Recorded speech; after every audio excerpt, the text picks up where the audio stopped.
There's got to be more of them around. Oh, yeah, there's got to be tons, yeah. I got a couple myself. I got a copy of that Straight one. Talk 1400 KJFF. It is now time for the Jefferson County History Show. In studio this morning, we have Bernard Laban and Bill Haggard. And gentlemen, you have a special guest in studio with you as well. Yes, go ahead, Bill. We have Rick Fisher here to talk about rock and roll in Jefferson County. Rock and roll. There you go. Every time I hear that phrase, I just think of Dave Murray back in his weather forecast. Anytime you knew you had bad weather coming in, he would refer to it as we have rock and roll weather. Yeah. So, but anyways, talking about that, of course, various local and national rock and roll bands that played in Jefferson County. To my understanding, a lot of them, didn't they play in the cave out in Crystal City? I know. Yeah, a lot of them did. Mr. Fisher will have some information on that.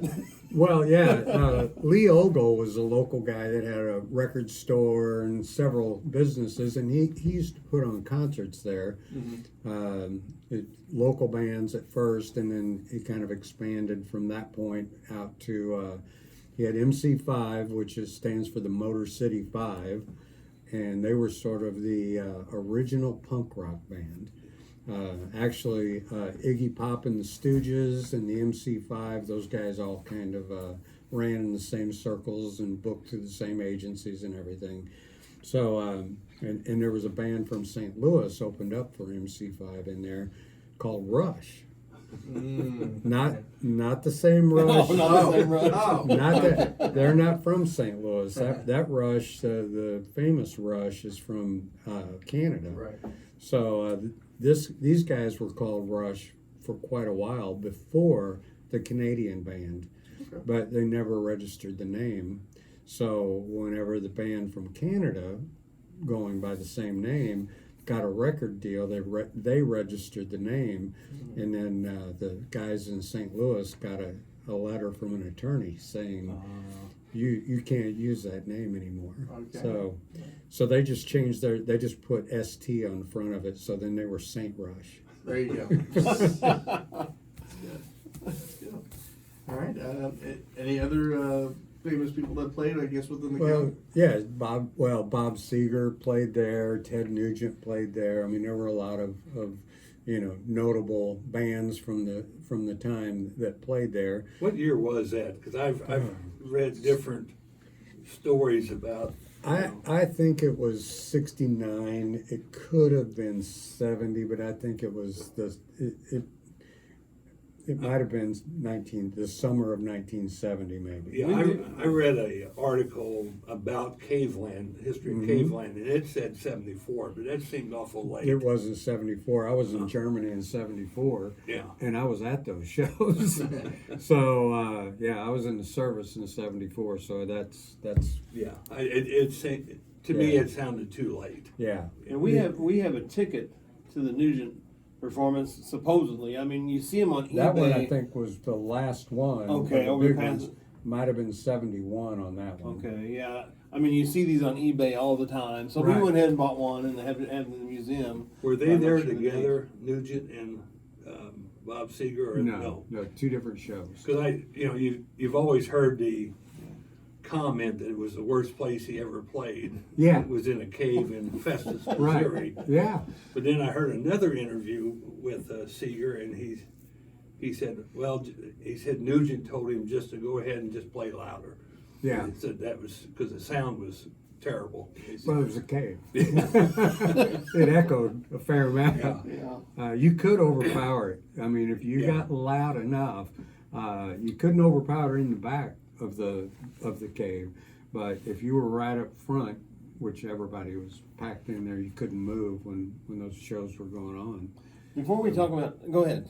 No. Okay, well, I was going to say, before we talk about maybe the local bands, because I know you have a plethora of information on the local bands, what are some other big names that has performed in the county? Of course, I know Ike and Tina and things like that.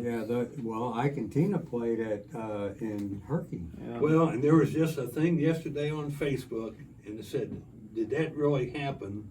And different people got on it. Yeah, my dad played in a band with them, and another one, no, the owners said that never happened. So did it happen? I think it happened. I do too. Yeah, it You know, happened. yeah. I wasn't there for that. Yeah. That was probably before I was old enough to get into the Artesian. But that's where they played at the Artesian. And I mean, I've talked to a lot of people over the years that claim they were there. Yeah. So I wouldn't bet my house on it. Yeah.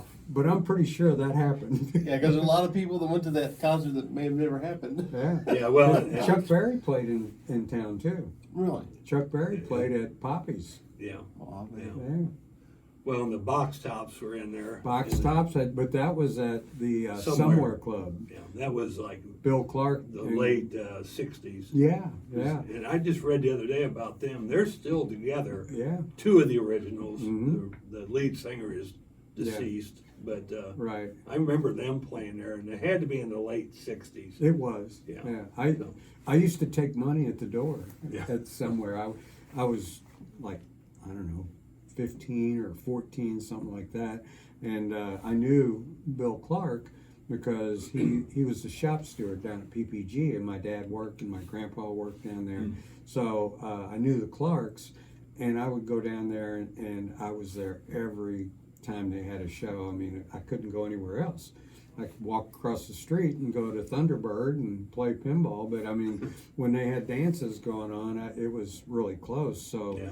I would always go there, and they eventually just started saying, we're shorthanded, can you take tickets at the door? It's kind of where Poppy's was.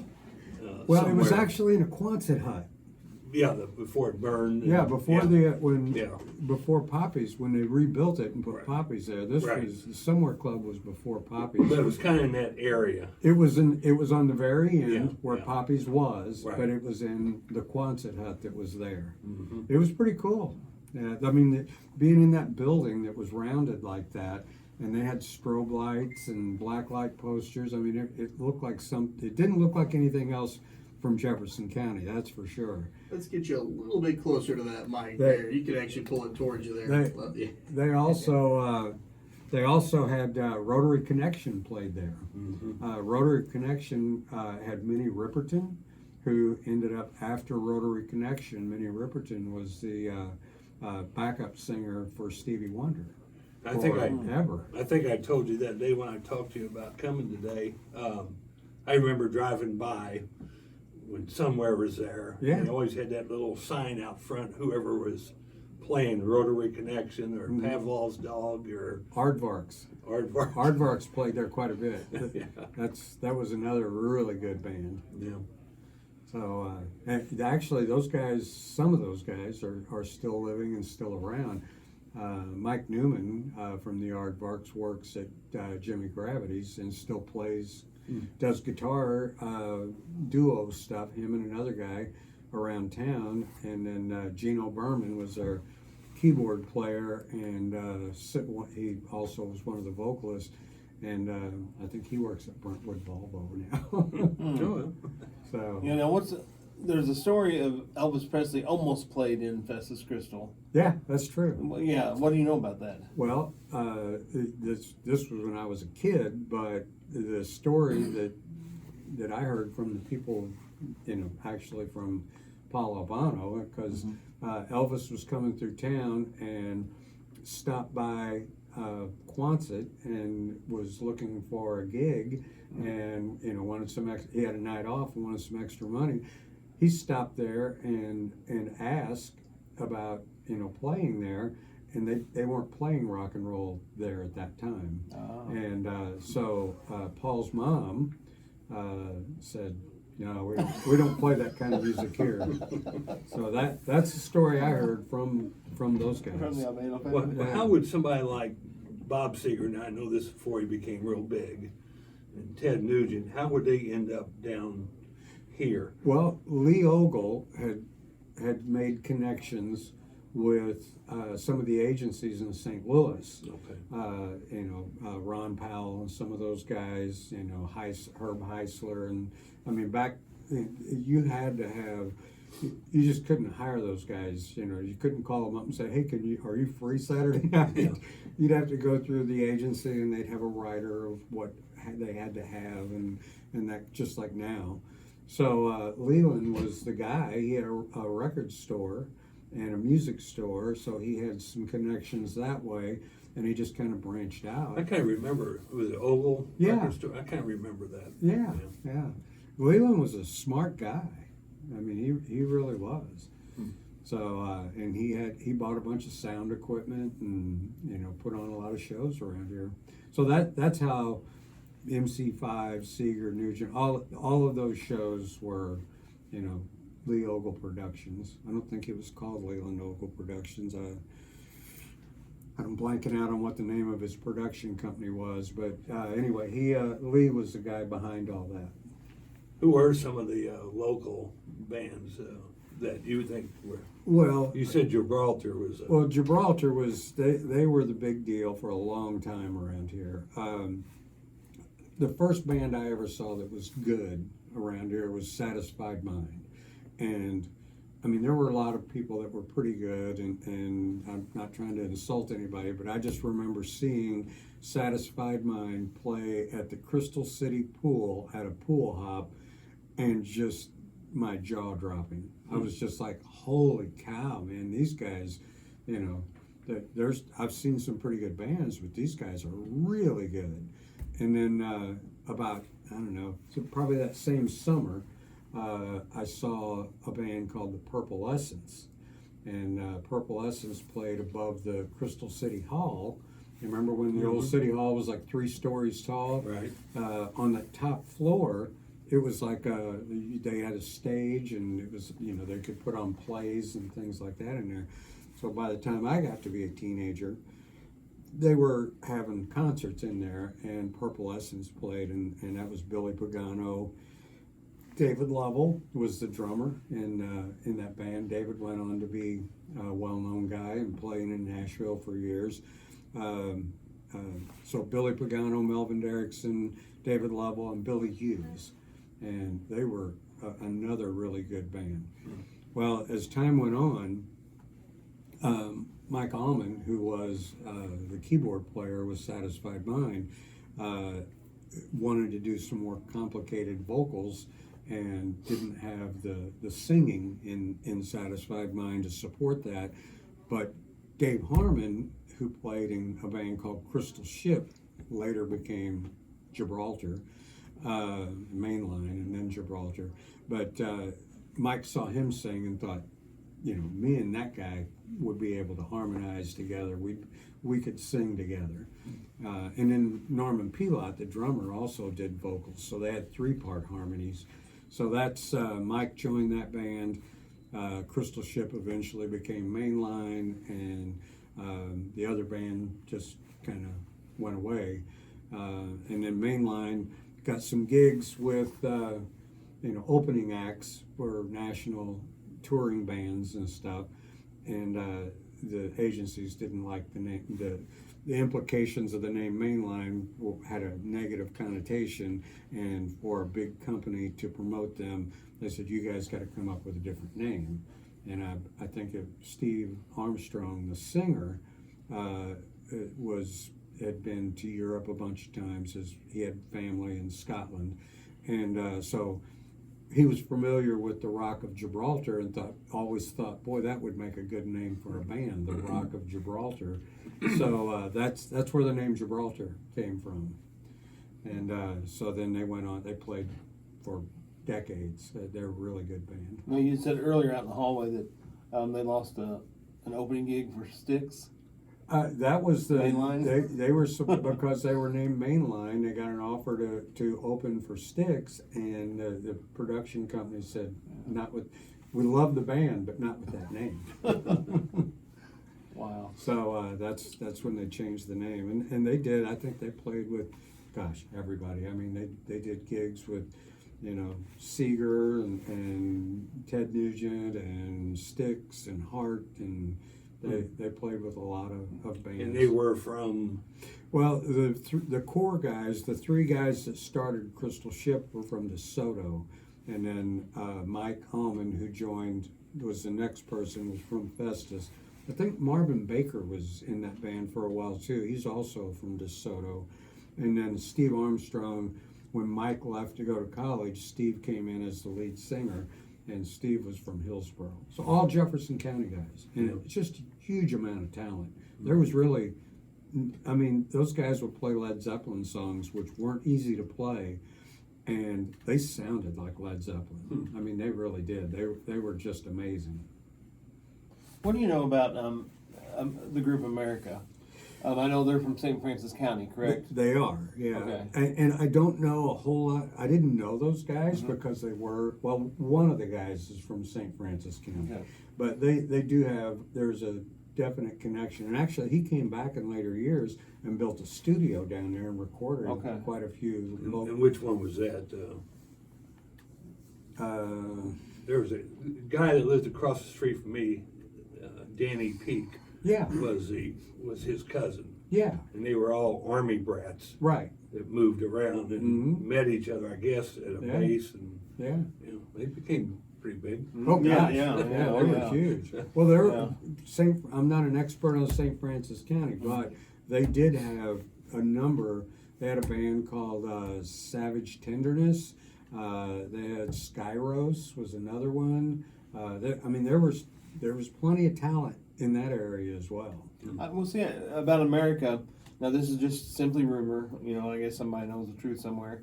But they said that when one of the members, I don't know if it was one of the members lived in Farmington when he passed, Mm-hmm. and that Elton John actually came to town for his funeral. Now, whether that was true or not, I have no idea. I don't know if that's true or not Yeah. either, but I do know that he did live in That it was was- south of Farmington. Yeah. I think it That was was closer Danny to Frederick. Peak. Yeah, it Yeah, was. so the other two are still touring. I believe. Yeah. Oh, okay, okay. Yeah.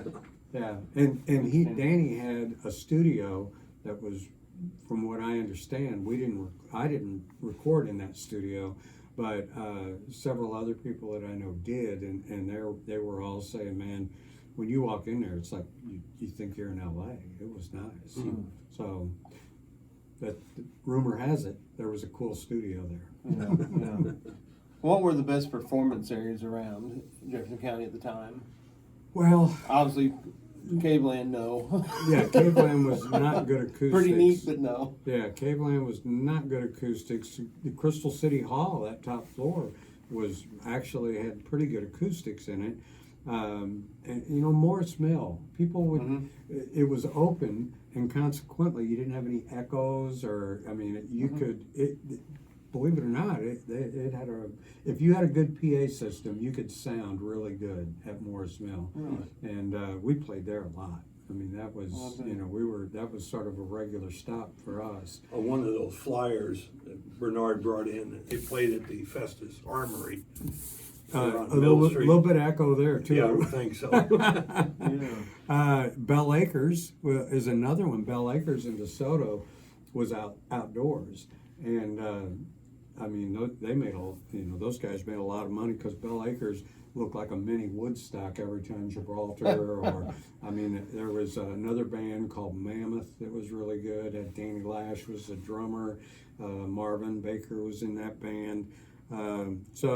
Savage Tenderness from Farmington would play there pretty regular at Bell Acres. They had so many people there, but you paid by the carload. So people would pack into that Yeah, thing. I bet. And then on top of that, if there weren't any car seats left, there'd be a couple people jump in the trunk, so I mean, it was like going to the You go to the drive-in. theater, yeah. The drive-in.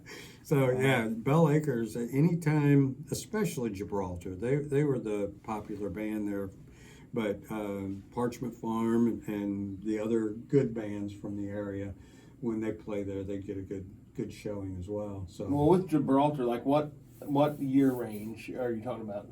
gosh, I mean, I'm the young one here. Yeah. Besides Corey, of Right. course, I'm 55, but I don't know the dates and things on I think when they changed their name from Crystal Ship to Gibraltar, I think that was about 69. Okay. And then that was mainline, not Gibraltar. And then they were mainline for about 3 years, or 2 years maybe, and then they became Gibraltar. Those guys, I'm telling you, that there's in the music business, you find that there are people that if you're in the right place at the right time, it's kind of like buying a lottery ticket. You know, if you don't buy a ticket, there's no chance you're going to win. But having a ticket doesn't necessarily mean you're going to win. So that was with bands. You know, you get somebody like, a number of good bands. Joe Bonert was a great songwriter in the area, and he played in Chug and Tanglefoot and the Mohawks, and then Gibraltar was another great band.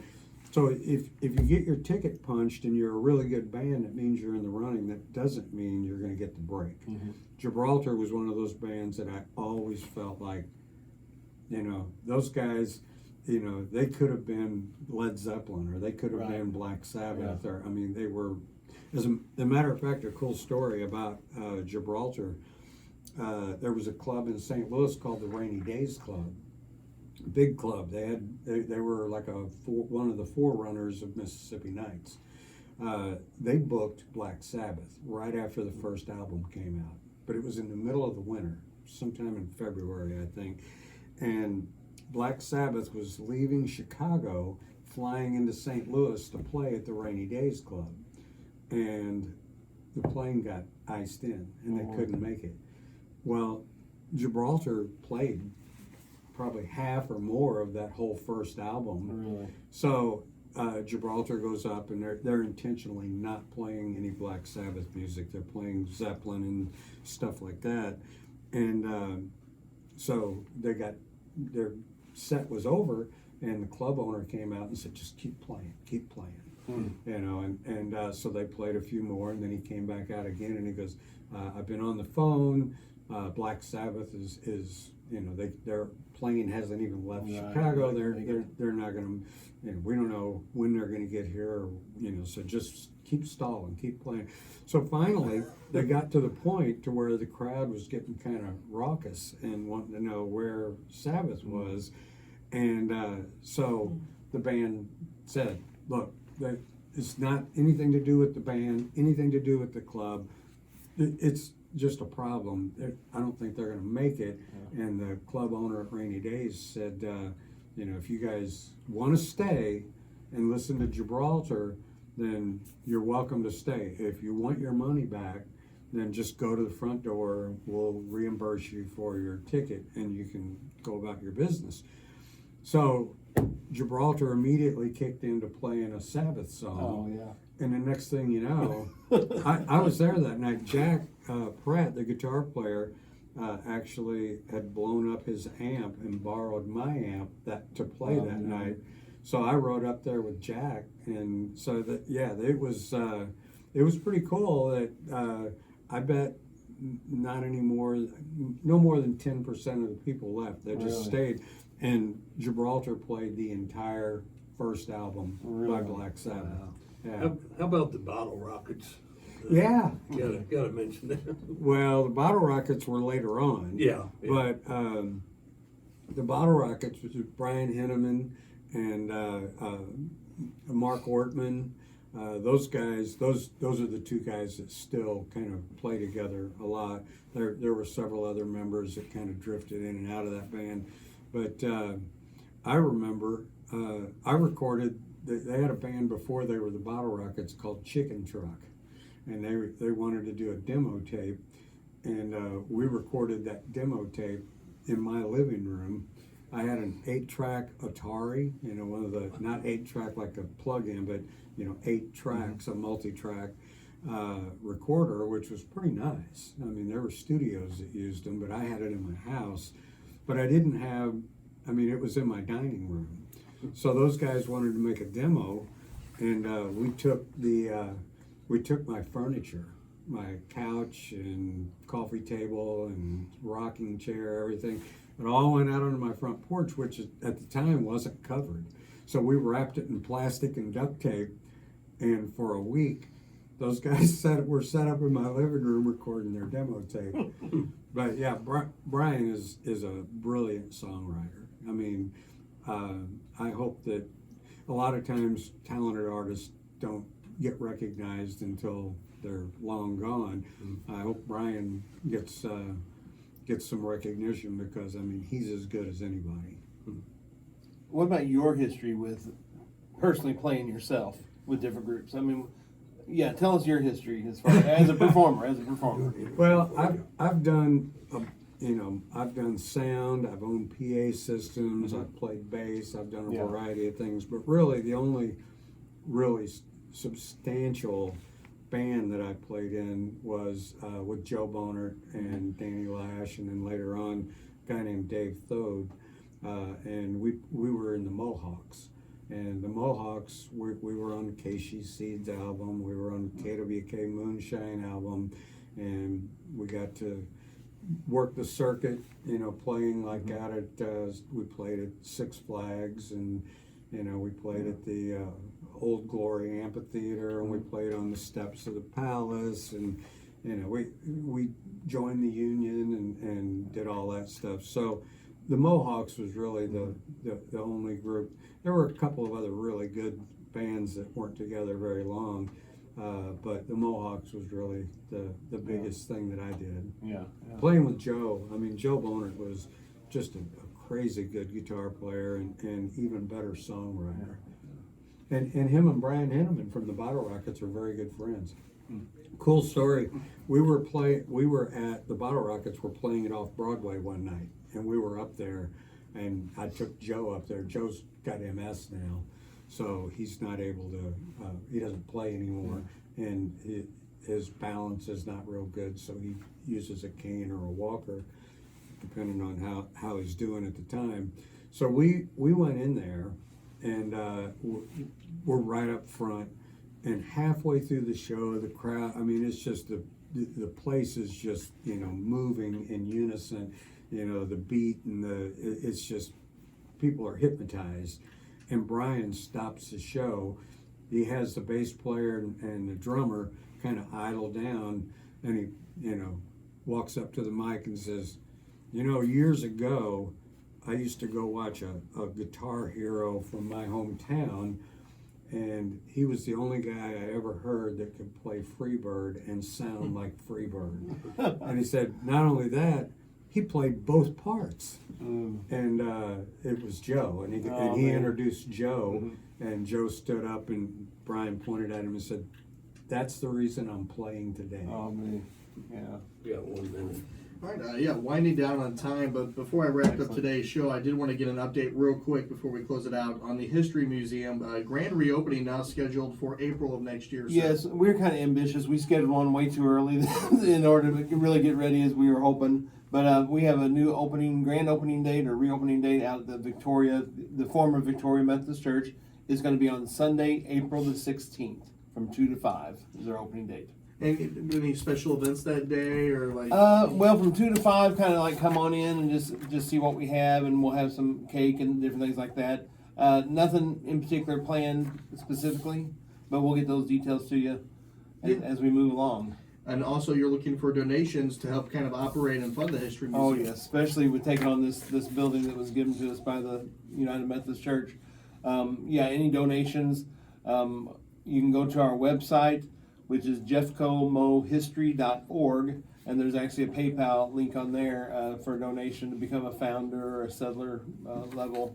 And that's just like different pay amounts. Yes, yeah, that'd be amounts. fantastic, yeah. Very good. What was that website again? It's jeffcomohistory.org. Very good. Gentlemen, thank you so much for your time. I appreciate Yeah, it. thank you, Mr. Fisher. Thank you. Yeah, thank you. Thanks. All right, once again, you've been listening to the Jeffco History Show right here on Straight Talk 1400 KJFF. With Jeffco Radio, Straight Talk. He's gonna bring KJF back to rock and roll. Awesome. I'd love to. Do you want these? I would love to. No, I think I've got a couple of them. gonna say you might have. Is there any like one-hit wonder bands like the Tony Spencer Band or anything like that visited Jefferson County? Anything? I don't think so. No. Rock and roll experts. Well, one of them. Not me. Rick knows it, man. Yeah. Well, I wasted my youth. Wasted on the way. Uh-huh. Now bankrupt.